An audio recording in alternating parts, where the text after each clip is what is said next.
जितने भी नामी गुरु हुए हैं, जिन्होंने पंथ चलाया, सबके जीवन में गो है। मैं 2 मिनट में इन सारों की चर्चा कर लेता हूं आपसे। देखिए, सबसे पहले बात करें अपन भगवान कृष्ण जी की। श्री कृष्ण गौ के संग रहे तो कृष्णम वंदे जगत गुरु।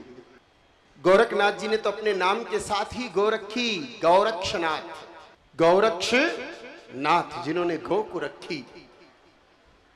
और गाय माता के गोबर की भस्म से प्रकट हुए, इसलिए नाथ संप्रदाय के गुरु कहलाए। और आद्य गुरु शंकराचार्य भगवान तो स्वयं शंकर ही है, और नंदी के साथ रहकर के ही शंकर शंकराचार्य बने हैं। और आज भारत में गुरु परंपरा का अगर सर्वोच्च कोई पद है तो जगत गुरु शंकराचार्य भगवान का ही पद है। गोपाल परिवार गर्व की अनुभूति करता है कि दाता भगवान ने स्पष्ट निर्देश दिया कि शरण लेनी है तो अद्वैत की लेनी है, जगत गुरु शंकराचार्य की लेनी है। और दत्त भगवान गौरक संग दत्त प्रभु आए, गाय माता को संग में रख करके दत्त भगवान आए, इसलिए कल्प गुरु का पद वो पाए।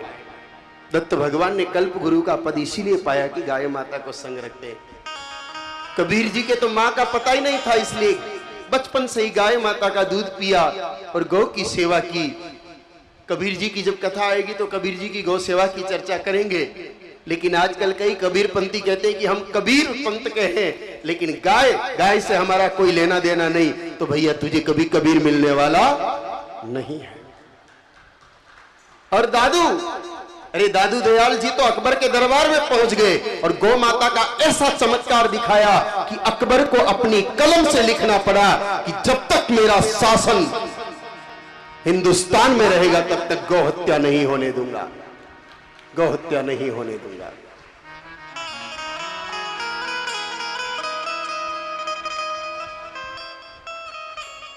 जंबेश्वर जी का नाम तो आपने सुना होगा, बिश्नोई समाज के गुरु।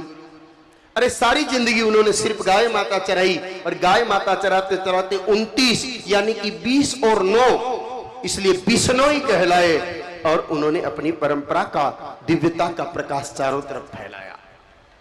गाय माता से अगर आज कोई बिश्नोई नाता तोड़ देता है तो फिर जंबेश्वर जी उसको सदा सदा के लिए छोड़ देते हैं। याद रखिए, गौ के बिना गुरु मिलेगा तो भी फल नहीं मिलेगा।